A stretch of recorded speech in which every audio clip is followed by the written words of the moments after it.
Hello everyone, welcome to my watercolor channel. Today we want to talk about how to paint water and reflection in watercolor. There are actually two kinds of reflections, the sharp reflection and the soft reflection. In this episode, we'll concentrating on talking about the sharp reflection. This one is actually easier to paint.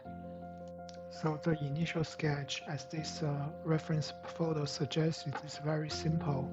And first I will determine where is the horizon lines and where is the boat. And then I will draw a quick contour lines of the boat. It's in the middle lower portion of the painting. By the way, this painting is a very vertical format. It's around 4 by 12. So this small drawing is not only a very good warm-up exercise, but the final painting can be used perfect as a bookmark.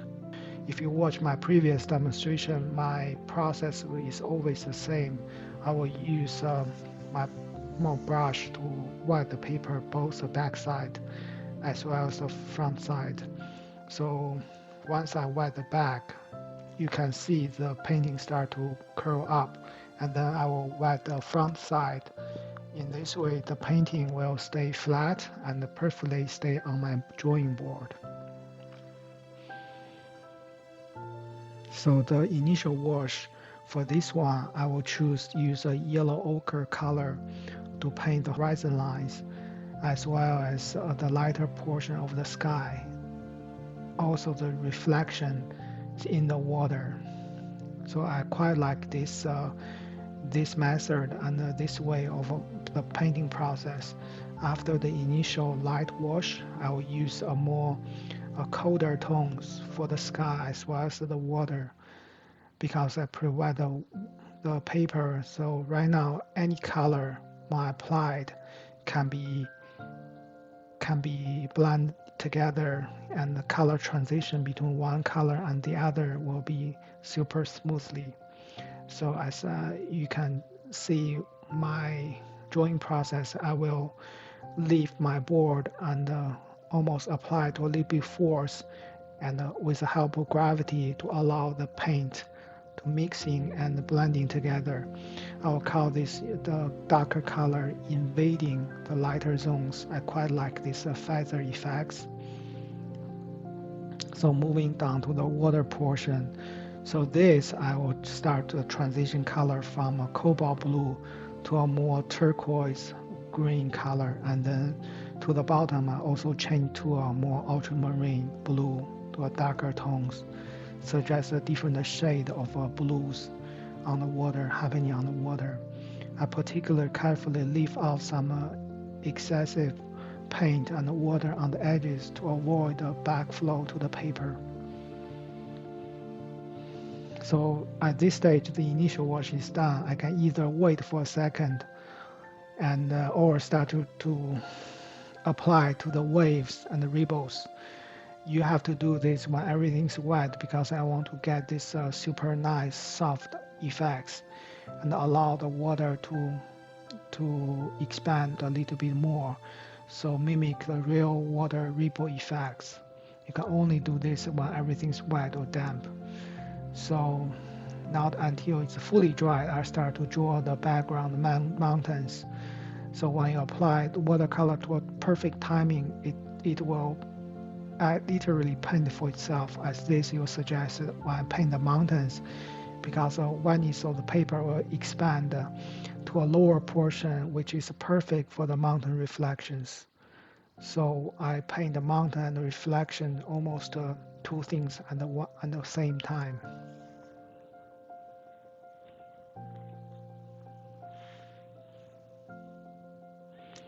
A little bit more darker, more heavier values on the bottom of the mountain to suggest a water line to separate the bottom of the mountain as well as the reflection. For now, I can wait the paper to dry a little bit, but for this demonstration, I use a higher blower to help accelerate its drying process. I just give a blast in the middle portion of the painting because I want more hard edge as well as hard reflections on the boat and the reflections. So I start the boat, start the initial first brush, and here I would say the mileage of your brush strokes really begin to reflect and tell. Um, the more you practice brush strokes, the more accurate and less brush you need to use to make this boat shape. I start to draft in the masks as well as the cable. And because we are doing more hard reflections, so I start right away for the darker portion of the boat, which is the reflections. As this image tells, this is a relatively calm surface of water, so the reflections need to be darker than the boat itself. And also it needs to be done by a confident brush strokes. The trick of painting boat is this water line, which means when the boat is touching the water, this needs to be the darkest dark of the painting. And I will start to also do the reflection of the mask.